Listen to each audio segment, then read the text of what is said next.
fiction writers, welcome back to another day of realistic fiction writing with Miss Gage. Today is Self-Assessment Tuesday, and it is the last week we're going to be working with our current realistic fiction series.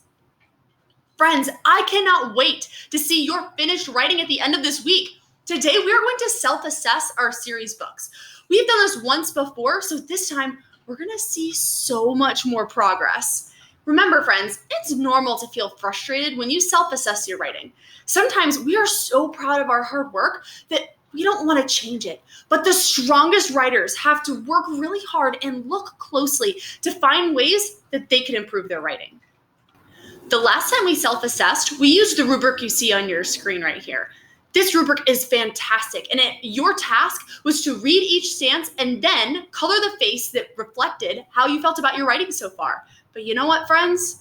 You guys are almost second graders now. I think it's time to use a rubric that's a little bit more challenging. This time, friends, we're going to kick it up a notch using a new, more challenging rubric. Watch how I model using this new rubric to make sure that my writing is the best it can possibly be. Notice how first I'm going to self-assess my writing, then I'm going to use my 15 minutes of independent writing to make any changes I need. Rubrics are a great tool for self-assessment. They really help us writers see how much we have progressed through the writing unit. This specific rubric, friends, is going to assess you on 3 pieces of criteria. The first piece of criteria assesses you on whether you can write details and an ending. The second piece of criteria assesses whether your writing is organized and uses big, fancy words. No more kindergarten words. And the final piece of criteria assesses whether you can write, spell, and use punctuation correctly. If you have included everything you need in your realistic fiction story, friends, you should get a 4 out of 4. That's the highest you can score for a piece of criteria. If you forgot a few things, you might score yourself at a 3 out of 4. If you forgot a lot of things, you might score yourself at a 2 out of 4. And if you forgot almost everything we learned, you might score yourself at a 1 out of 4.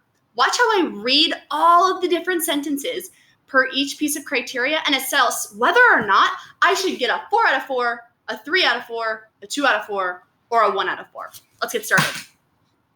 For I can write details and an ending. In order to get a 4 out of 4, I must have written a story with many details to tell what my character is thinking and feeling.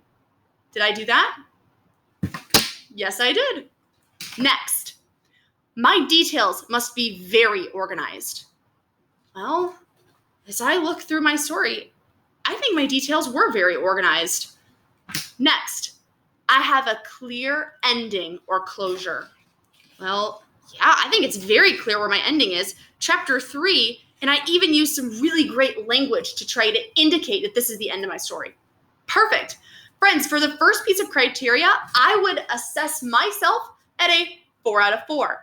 Let's take a look at the next one. My writing is organized and uses big, fancy words. Well, let's see what I need to get a 4 out of 4 here. Did I use many order words like first, next, then, and finally? Well, as I look through my story, I used some order words, but I didn't use a lot. Well, that's something I need to keep in mind. For my 15 minutes of independent writing, I probably need to go back and add more. Next, did I use many descriptive or fancy words? Well, yes, I used the fanciest words I possibly could. And finally, did I write long, complete sentences using the words and, so, but, and because? Well, yes, I think I did. But friends, I would not give myself a 4 out of 4 here because I didn't use many order words. I could definitely go back and add more. I think for this piece of criteria, I would give myself a 3 out of 4, but I know exactly what I need to work on next. All right, let's look at the last piece of criteria. I can write, spell, and use punctuation correctly. In order to get a 4 out of 4, this is what I need to have. Did I write neatly from left to right, top to bottom? Yes, I did. Left to right, top to bottom, and I can read all of my own writing. Perfect. Next, I spelled almost everything correctly, including the words on the word wall, and I can read my own writing. Absolutely. Check. And next, I capitalized all proper nouns, that means names and dates, and I used periods, commas, and apostrophes correctly. I made no or only a couple of mistakes. Friends, I think I did all of that. Check, check, check. I would give myself a 4 out of 4 on punctuation. If I were to make a post on Seesaw, this is what my rubric would look like. I circled a 4 for I can write details and an ending because I got all of those things down no problem. I gave myself a 3 for my writing organization, and I circled in specific using some order words because I am not quite a 4 yet there. If I go back and use a bunch of order words, then I will give myself a 4. And finally, for punctuation, I gave myself a 4 out of 4 there. Writers, today I challenge you to self-assess your own writing so you can see how much you have progressed in this unit.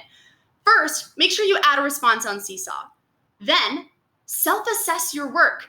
And remember, it's okay not to give yourself 4 out of 4 for every single column. We have to have something to work towards.